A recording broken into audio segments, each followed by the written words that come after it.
ang kinabukasan ng mga susunod na henerasyon ay bahagi ng ating responsibilidad. Tayong mga nauna, tayo na may lakas, tayo na may kakayahang lumaban, tayo ang makapagbibigay ng kalayaan na nararapat sa kanila. Malaki ang tiwala ko sa iyo, Andres, bilang ina ng katipunan.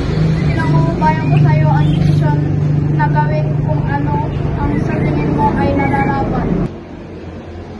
Napakarami na naging biktima ng Espanyol at mas marami pa ang mamamatay kapag hindi natin pinigilan ang pang-aapi sa labanang ito. Isusuong natin ang ating mga buhay sa panganib ilang araw mula ngayon.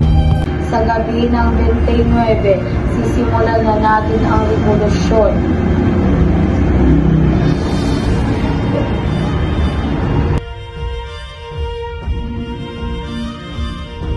Ilabas ninyo ang inyong mga sedula, pagmasdan nyo ang munting papel na umaaligin sa ating lahat na katipunan.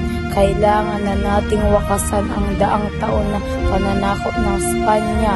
Kulang man tayo sa sandata, mas malakas man ang baril at kanyon ng mga Kastila. Lalaban tayo hanggang sa huling hininga. Hindi tayo magpapalupig, tayo ang magtatagumpay dahil tayo ang mga anak ng bayan, tayo ang mga mag-aari ng sa lupang ito.